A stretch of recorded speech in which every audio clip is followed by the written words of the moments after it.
Mayor Michael Hancock. Mayor, thank you so much for hanging out with us bright and early today. Mayor, I'm not going to ask you Glad if to you. be with both of you. I'm not going to ask you if you're going to try the dirty skate ice beer that we just showed the story on. I do want to ask you, though, what would you say about this Stanley Cup win, really what it means for the city? It means an awful lot, not only to the city of Denver, but all of Colorado, and really, I think the Rocky Mountain region, Joseph. This is a proud moment for us, and we're very, very excited and proud that Lord Stanley Cup has returned to Colorado, where we believe it rightfully belongs. Well, you and other city leaders have been working on the parade preps for several weeks. So what did you take into consideration when it came into those logistics and the safety measures? And also, how do you plan but not jinx at the same time? Yeah. Well, first of all, let me ask the last part of that. I refuse to get involved with the planning or getting briefed on the parade and the rally until after we eclipse the victory. And so there is a staff, thankfully, very smart, dedicated, committed staff that works behind the scenes from all departments across the city of Denver and really our metropolitan region, because we bring our neighboring communities involved to help us keep everyone safe and to make sure it's controlled. But we have a special events office led by the incomparable Katie Stracina, who really kind of corrals everyone together. They dust off the old plans, and lucky for us, it's only been 6 years since we celebrated a championship victory with one of our pro teams in Denver, the Denver Broncos. And they use those plans as a starting point. What did we learn? And then let's launch into getting ready for the Avalanche parade and rally. So a lot of what you saw in 2016, you're going to see here, but with our Colorado Avalanche.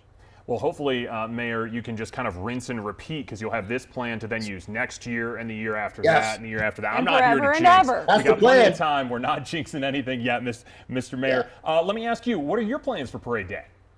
Well, I'm going to be there at the parade start off. I'm going to jump up on one of those engines from the fire department and ride down as I did in 2016. I'm excited about it. I'm excited to see the throngs of crowds there to see our Colorado Avalanche. And then I'll jump up on stage and briefly congratulate on behalf of the people of our great city, the Colorado Avalanche, on their victory. But more importantly, I'm excited to see the folks come out and celebrate this team, which made us all so very proud during the tournament. This was a dominant team in the tournament. And we haven't seen a team as dominant as the Colorado Avalanche this year in the NHL tournament. And I think we should be awfully proud. And I know people are going to be down there and ready to celebrate with them and thank them and congratulate them.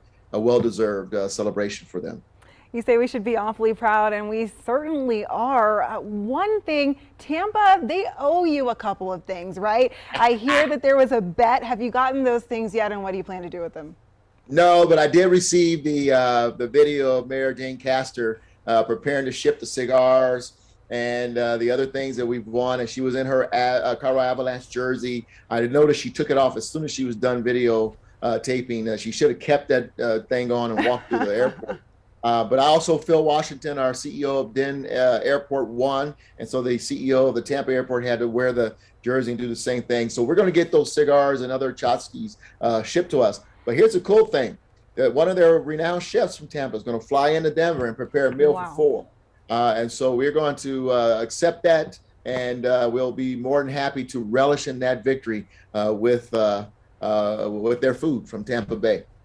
We also hear that chef is a DU grad, which is going to be great. So the mayor can have a nice meal followed up by a cigar, and you don't have to send any the former chef of Casa Bonita's food down to Tampa Bay, which is also a good thing. So I got to ask you finally, if you had the Stanley Cup for a day, every one of the players gets it for a day, what would you do with it?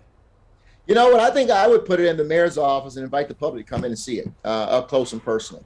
I think one of the things that we are excited about is that we have the best fan base in the world when it comes to our professional sports teams, and quite frankly, even our collegiate teams. And give the fans a chance to see the Stanley Cup up close and personal. Come to the city hall, the People's Building, and see the Stanley Cup. Plenty of people will get a chance to see it. Maybe not that up close, because it may be from the far side of Civic Center Park, but tens of thousands, if not hundreds of thousands of people expected right outside the mayor's office window in just a little while, and he will be a part of that celebration. Mayor Michael Hancock, thanks so much for the time this morning. Thank you, guys. Take care. Have a great day. Let's go celebrate.